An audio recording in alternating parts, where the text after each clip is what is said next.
ci opposition bi nga bokk yow. waaw ci opposition bi laa bokk. mais dafa mel ne une partie de l'opposition daanaka dañu mel ne dañuy nelaw en tout cas Kiraay ak Pastef ñu ngi mënee li nga xam ñu ngi occuper li nga xam ne mooy le terrain politique est-ce que loolu également signe bu baax la ci jamono yoo xam ne ñu ngi jëm ci ay élections. Vous savez que depuis si vous constatez yow mii si boppam soo constatez depuis la venue du président Macky Sall avec l'accueil qui a été réservé par le président, l'ancien président Macky Sall, par Bassirou Diomaye Faye, cela a vraiment, je sais pas, fait baisser, surtout APR. Gis naa vraiment ñu gën a sedd. Les attaques vraiment virulentes yu ñu doon def en tant que opposant, je pense que wàññi na. moo tax ma ne la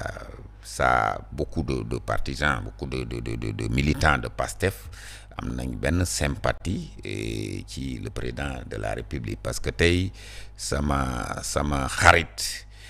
l'ennemi de son ami xaw ma lan comme ni ñu ko waxee donc soo ko accueillir normal te ma nga nekkoon sama ennemi tey nga nekk sama xarit l'ami de mon ami et mon ami donc looloo tax depuis lors je vois que vraiment am na ñu bëri APR dañoo baisser les armes un peu di observer parce que aussi le président l'ancien président lu mu waxante ak Bassirou Diomaye Faye ump nañu bëri politiquement donc loolu aussi dina tax ñu bëri tey et aussi Bassirou Diomaye Faye a gagné la sympathie de beaucoup de partisans d'APR, ça je le dis parce que pourquoi il a gardé un accueil chaleureux au président Macky Sall et encadré l'accueil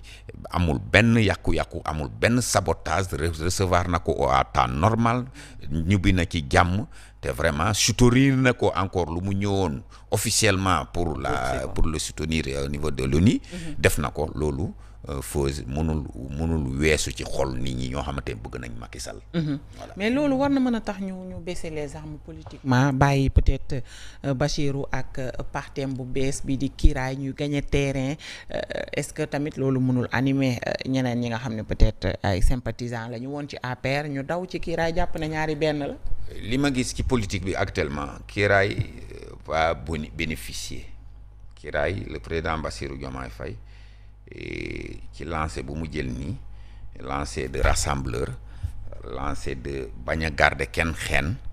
surtout le silence qu'il a le silence c'est une arme vraiment boo xamante ne day jaaxal ku ne un adversaire soo ko amee un ennemi soo ko amee aussi nga garder le silence je pense que da koy jaaxal donc aussi je peux dire Bassirou Diomaye Faye je pense que avec toute rumbumbuma bu ma gis nii avec toute cette bataille politique il va sortir gagnant je pense que en tout cas sama analyse partem bi mën na yëngal game bi nag. mën na yëngal game bi parce que si tu vois vraiment le ralliement des maires le ralliement de certains députés yoo xamante ne kañ la mës a am depuis l'indépendance député nekk majorité nga jëkkee-jëkki ñeneen ñi ñu def abstenir à tel kii yoo xamante ne ñoo leen porté ci kii bi nga xam ne ça s'annonce mal pour Pastef. Il faut qu'on le dise il faut qu'on ose le dire je pense que man lu ma gis la façon dont ça se dessine je pense que le parti Kiraay dina porter de telle sorte que dina màgg dina mun a gën a agrandir ses jalons dans toute l'étendue du territoire national. En tout cas te xam naa ne gis naa avenir parce que pourquoi le comportement du président de rassembleur le comportement du président parce que gis nga le ministre de la justice œuvre yu muy def noonu yooyu yëpp c'est à l'aval du président il faut mu waxtaan ci le président donc loolu c'est des actes yoo xamante ne nit ñi dañ koy xool xam ne vraiment il y a une baisse vraiment de kii au niveau des détenus il y a tout ça xool lu ñu leen di traiter yooyu yëpp le gouvernement qui est en place ñoo nekk di koy œuvrer di koy assainir donc loolu aussi c'est à saluer. En tout cas dafay baisser tuuti peut-être tempérament sénégalais yi ak gis-gis bi négatif bi ñu amoon peut-être ci régime beeg yi ni mel dafay wàññi yu bëree bëri d'autant plus que yenn institutions financières yi tàmbaliwaat nañu di dugg si ci réew mi gis nga banque mondiale li mu ñu jox barki démb banque africaine de développement ñëw dàbbali yooyu également dafay tax ñu ci bëri jàpp ne wala boog waa Kiiraay jàpp ne Ousmane Sonko mi ñu dàq xëy na moom moo tax yooyu ñëw waa Pastef jàpp ne xëy na président de la République am na na yu mu def rawatina sax libération wu yenn góor jigéen yeeg yi ni mel yooyu yëpp maanaam mooy dàggasante gi ci langue politique gi ma la doon wax sànq. Vous savez que le pays, le Sénégal, on peut le développer uniquement par la paix, hein? Parce que dàggasante bi ak waxante yu bon yi du tax ñu avancer. Donc le président l'a senti moo tax moom tontu yi du ko def yu bari